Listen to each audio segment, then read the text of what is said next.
What you feed your mind shapes your reality.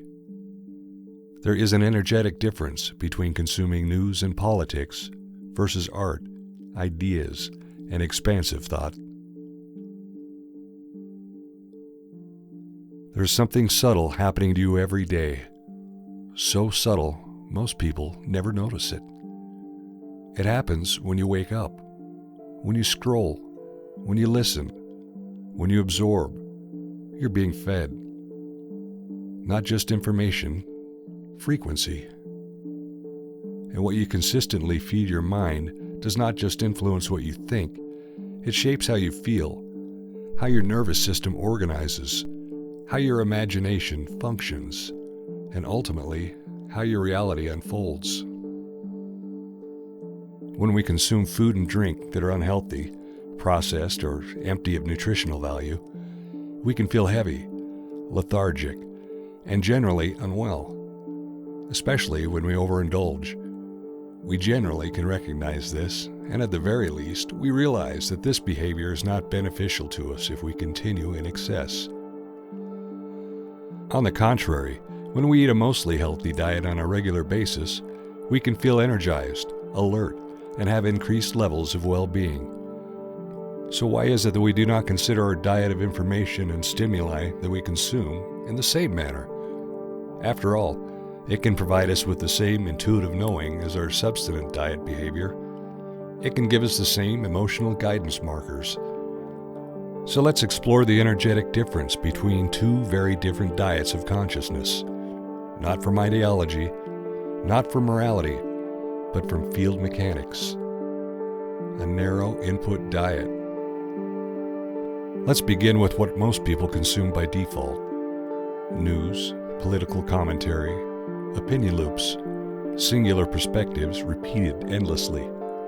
This content is usually framed as being important, urgent, necessary to stay informed. But energetically, something very specific happens.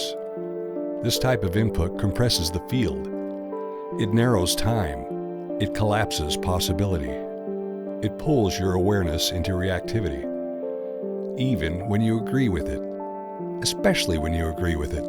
Because agreement locks frequency faster than opposition. What does this content do to your nervous system? When you consume media designed around conflict, outrage, threat, moral superiority, us versus them framing, your nervous system interprets it as immediate danger, not symbolic danger, biological danger. Your body doesn't know it's just a screen, so it tightens, it braces, it prepares. Over time, this creates chronic tension, mental rigidity, emotional exhaustion, identity over attachment. And slowly, your inner world becomes smaller. Not because you lack intelligence, but because your system is stuck in defense mode. The illusion of control. Here's the trap most people fall into. They believe consuming more information equals being more responsible. But energetically, this type of content often removes agency rather than building it. It tells you what to fear, who to blame, what to think, how to feel, and it rarely invites you into creativity, imagination, curiosity, complexity, and humanity. Your mind becomes occupied, but not expanded, alert, but not free. It can also affect your physical health and well-being, your emotional state, your relationships, your intimate connections, your friendships and casual interactions, and your overall perspective on life itself. How you interact and respond to others, especially ones with different philosophical ideas and perspectives, deeply affects our well-being, even if we do not recognize it. It continues to divide our world, and our personal relationships will change. But this is not about ignorance, so let's be clear. This is not about being uninformed. This is not about checking out. This is not about pretending the world doesn't exist. This is about ratio, because what you feed your mind repeatedly becomes the architecture that lives inside. And many people are living inside very small mental rooms without realizing it, consuming narratives that repeat day after day, trusting what they want you to think and how you should feel. There's a second diet, an expansive input. Now let's talk about something very different.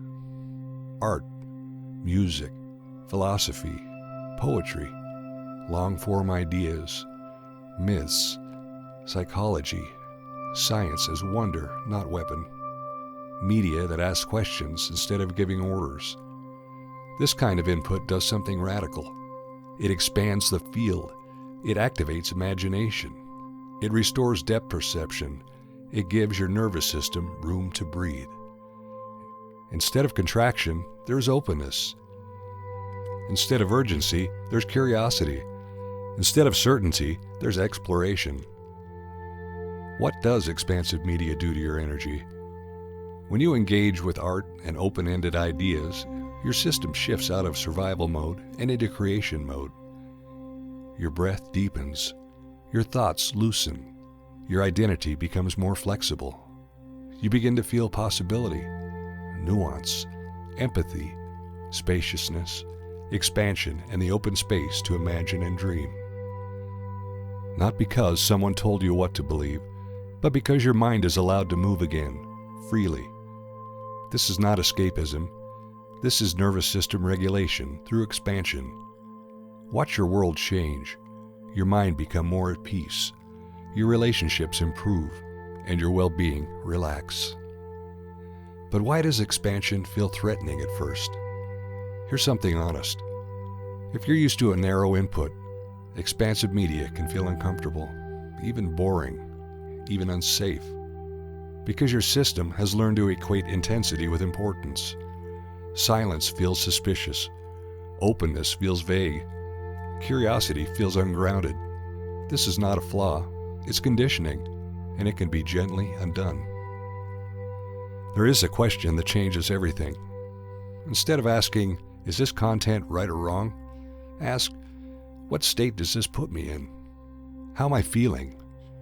Do I feel heavier and tense, or lighter and free?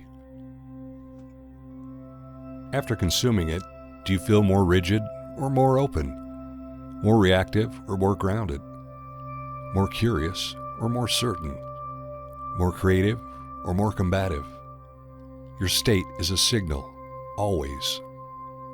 There's a hidden cost of singular perspectives.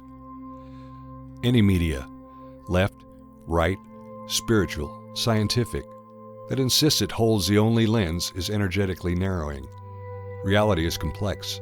Living systems are complex. Human beings are complex.